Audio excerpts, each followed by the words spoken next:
Greetings, everyone, and welcome back to another episode of Plan B Success. We have someone from India today, all the way from Hyderabad, India, Vamsi Pannala. Vamsi had a corporate career for about 13 to 14 years, I believe, and then he decided that he wanted to go the entrepreneurial route. Today, he's a virtual summit coach, especially during these pandemic times when we all meet remotely. He's doing virtual summits. He's also a podcaster. He's a marketer and an entrepreneur. He's the founder of Impact Marketing Summit, the host of Authority Entrepreneurs podcast, and he helps entrepreneurs rise out of obscurity and stand out in a crowded world. So welcome, Vamsi. Thank you so much, Rajiv, for having me on Plan B Success podcast.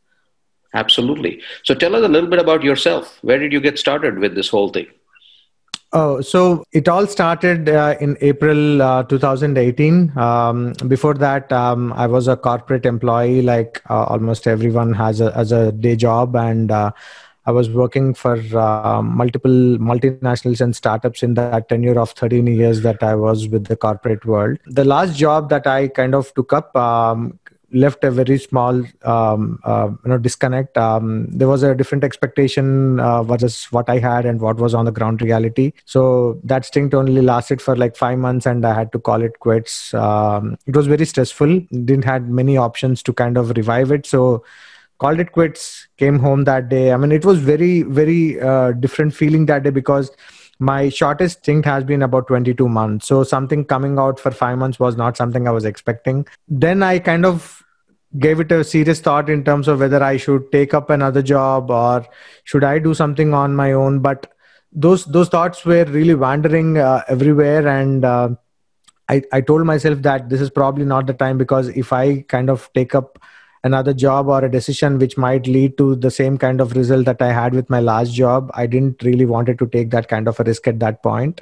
So I took a break for about a month, didn't do anything because I have been that loyal corporate employee that you can have within your team who would not take too many leaves, be very, gratitude to what I was offered to work for that company. So I just took that 1 month break, spent time with my family, with my son who was 1 year old at that point. So about 33 days of break in May 2018, I kind of sat down, started thinking about what I should be doing at that point.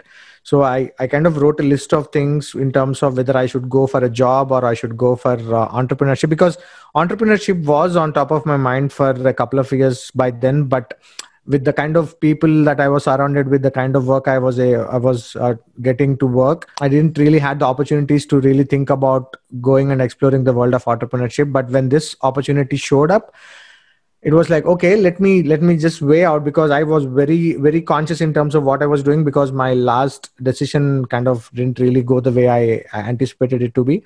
So when I started writing out, everything surprisingly was on the side of entrepreneurship, because I didn't had any debts. I had no mortgages. I didn't even have credit card till for last 6 months ago.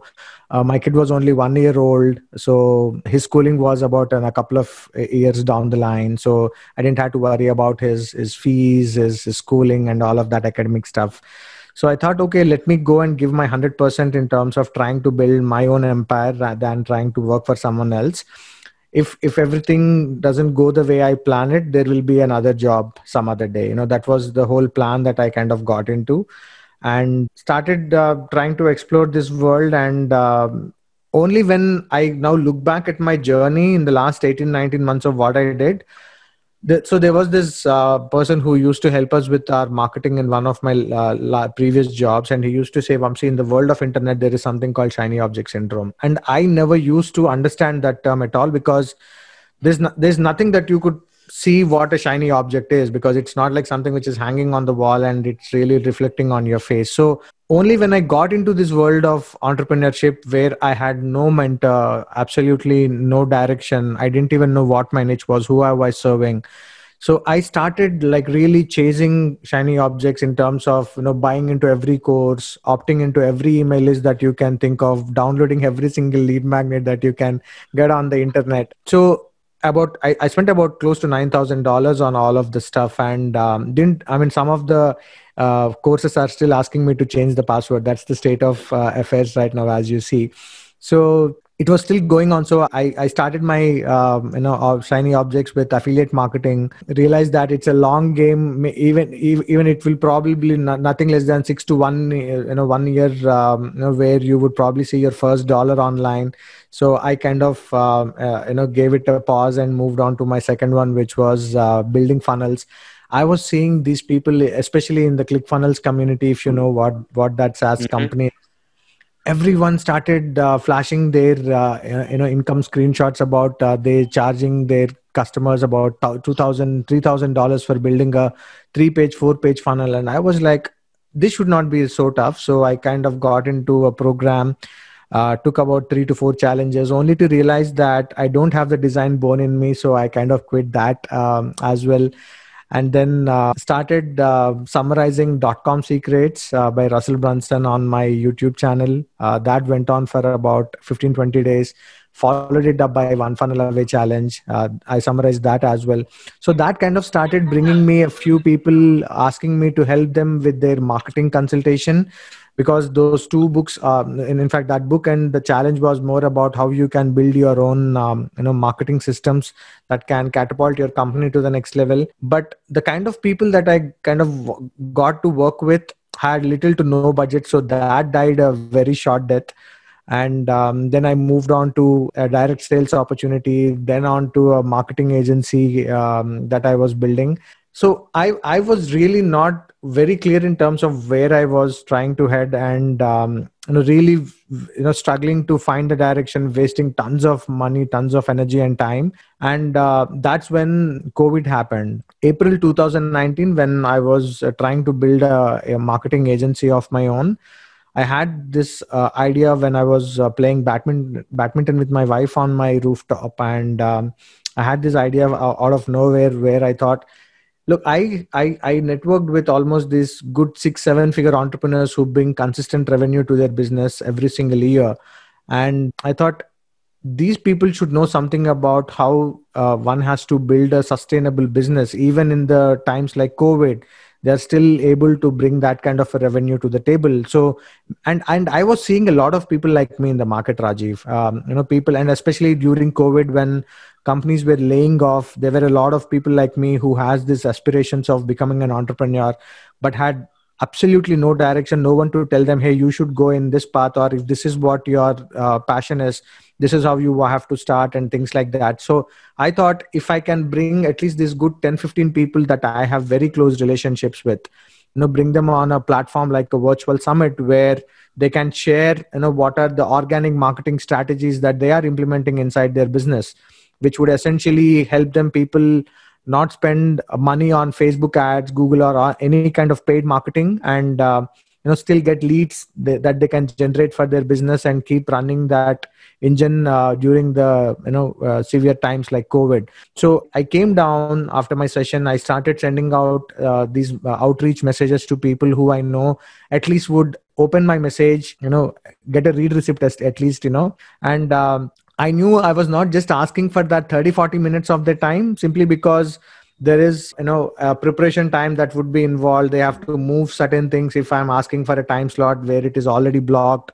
So I know I was signing up for something very big, but somewhere in my heart, at some corner, I knew that 10 15 people should be more than sufficient. But to increase my probability of getting more people, because I was only expecting no's from everyone that I was sending out a message, I sent it to about 83 people. I still remember that number correctly, because I was counting in terms of how many messages I was sending on that couple of days from the time I started messaging. Surprisingly, there were more yeses coming my way versus the number of no's I was expecting. So where I expected it to have 10 15 member confirmations, my summit actually ended up with 35 speakers on it. In that process, I had people like Steve Larson, Marley Jags, Gabe Schillinger, Akbar Sheikh, Ace Reddy, Cassie Brown, some of the Two Comma Club members, people who have been keynote speakers at the Funnel Hacking Live, speak on such big stages, and have been generating consistent 6 7 figure revenues for their business. those were the kind of people who I was able to attract, and they saw something with what I was doing. And maybe COVID also kind of helped, because everyone were logged in their respective homes. So maybe that kind of also helped me get these people on my summit. But eventually there was a huge reception that I got for that summit, and that kind of positioned me as a virtual summit expert. And that start I was actually looking for throughout that 14-15 months of journey I was going through. So let's take a step back and your corporate career. What kind of a role were you playing? Oh, so I started with a company called Monster.com, the job board that Yeah. almost everyone know. So I started off as a executive there, selling the job service, the job postings, and the Residex access and all that kind of stuff. And then moved on to Manipal Education, which is one of the biggest education brands in India. So I worked for them for almost 3.5 years, and then moved to a company called Insofe. It's a data science education company, and I joined as an account manager there. Grew on the corporate ladder inside that company. When I left it in July 2018, I was their assistant vice president business development. And my last stint was with a company called United States Pharmacopoeia as a head of education. So I spent almost all my 13 plus years of experience in the corporate world as a sales and marketing specialist, more of a business development guy who would bring new business to the table, and handled multiple teams in the departments of marketing, content, sales, and telesales, and all that kind of stuff. So that's basically how my corporate world experience has been. Okay. And then the virtual summits that you just talked about, how many have you done so far? Oh, it was one, and that itself was like a experience of doing 100.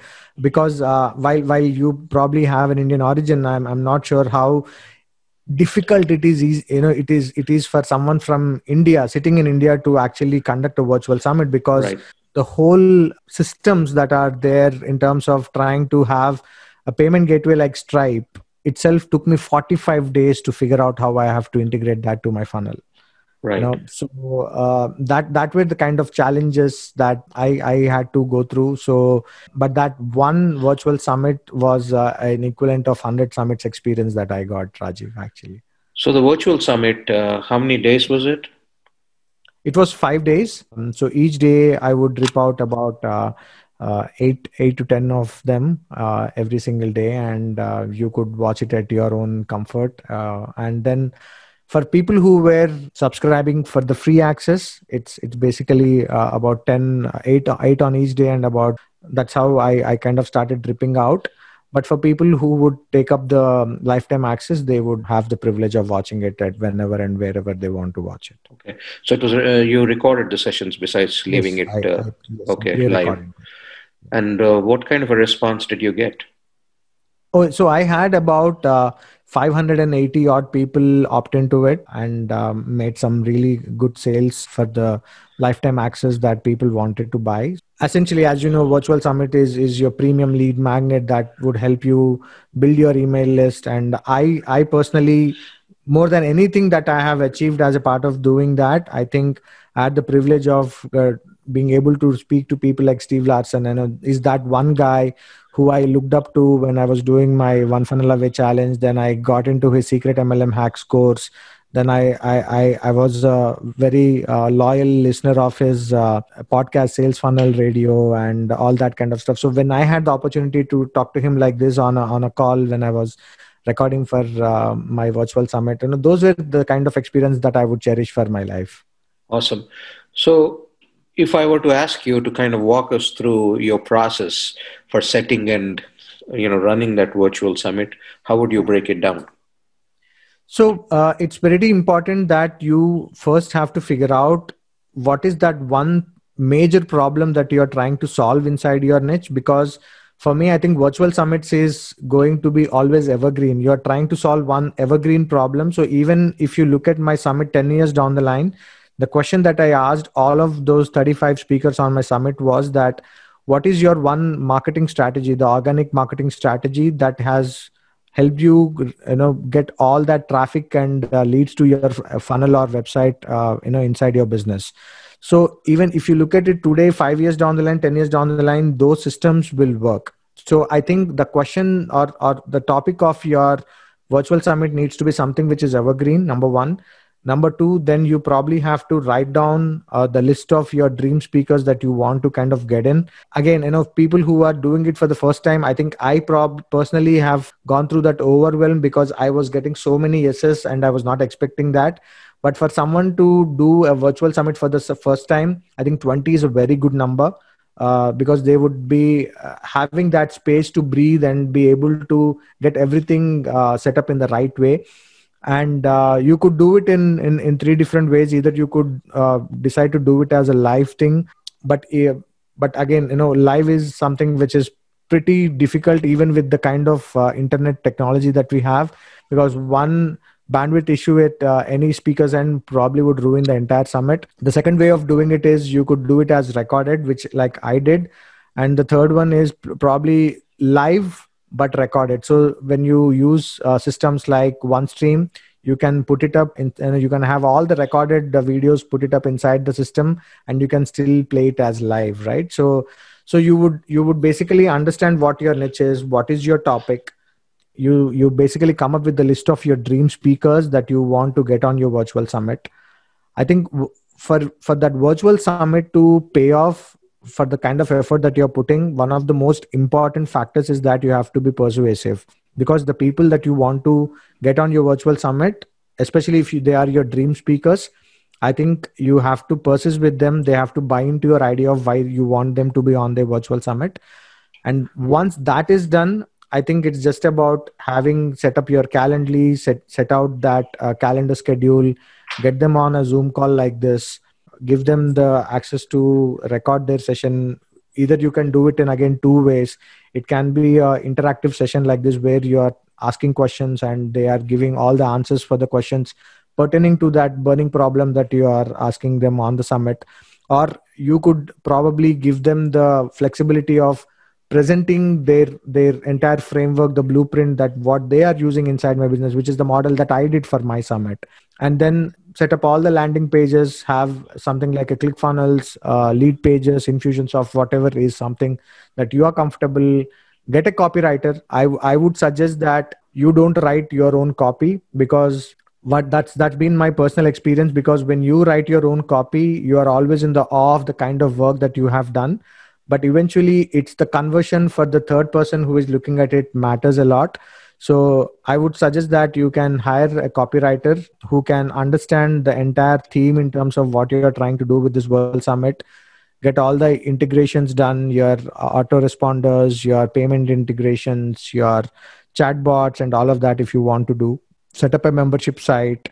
And while all of this is being done, you should also parallelly, the moment you start getting your first speaker confirmation, you start doing marketing for it, get the word out, get as much as noise as possible, and set up an affiliate program. Because one of the things that you definitely want to do as a standard, it's like a practice that goes without saying, that you want to leverage the social following, the email lists of the speakers that you get on your virtual summit. So you can create an affiliate program for them. Something like a 40-50% of each ticket sale would really entice the speakers who you get on your virtual summit. To start marketing, parallelly record all their sessions.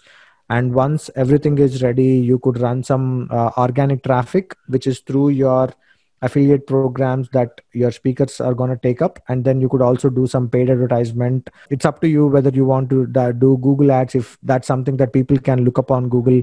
Majority of the time, I think people do Facebook ads for virtual summits. And once that is done, so when you launch that for that particular days, let's say we are talking about February 5th to 10th is when your virtual summit launches. That's where all those efforts in terms of the organic marketing and paid marketing would be completely focused on. And once the summit is done, you would do a little bit of changes to the copy and also to all the different integrations in the backend to make it an evergreen launch, so that from there, you could just keep sending your traffic wherever you use it. Either you want to use it as a lead magnet, or you want to have it as an evergreen offer that you want to. And then that kind of brings you, emails every single day into your list, and people who are interested, they see value in the kind of content that you have put up inside your virtual summit, a lot of ticket sales also happen. That's Awesome. basically how it works. And where all did you market this? And, So, and, and for what time period? So I personally marketed this on Facebook inside on my profile on my page, which I've created specifically for the summit, and I also did this extensively on Instagram, on LinkedIn, and on Twitter. Okay. And then you also had some of your speakers join into the marketing.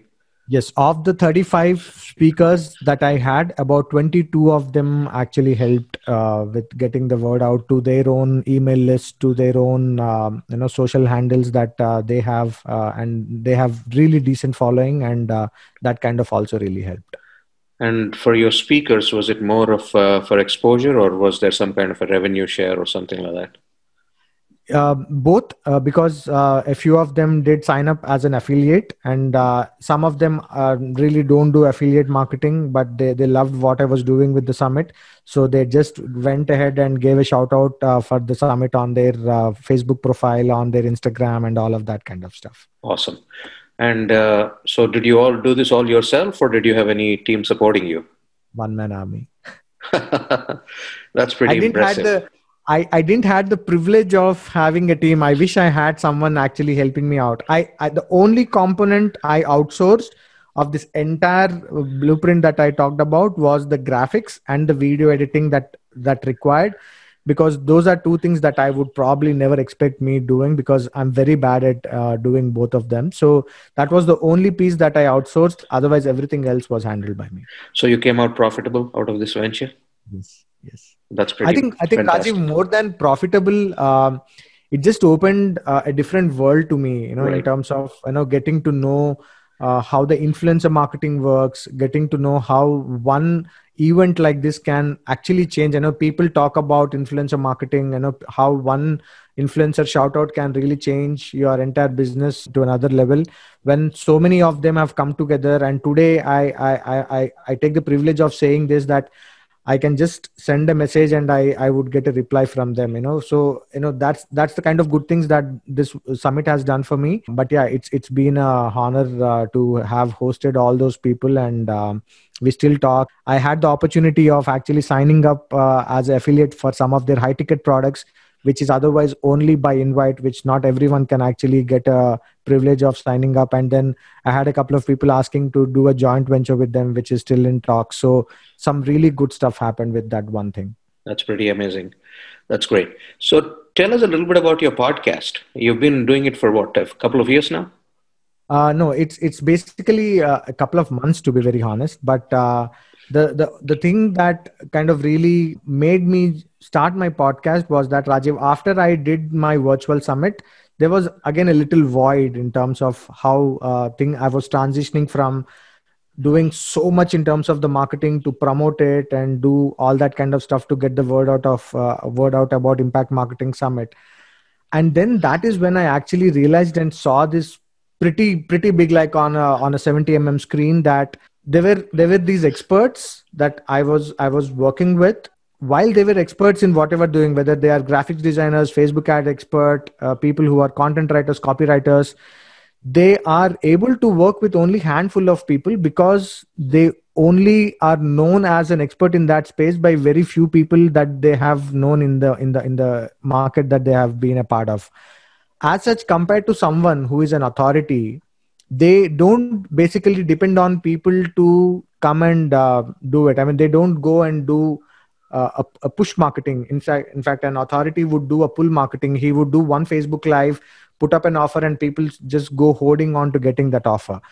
So that's basically what I've seen as a huge potential or a huge void in the market after I kind of got done with Impact Marketing Summit.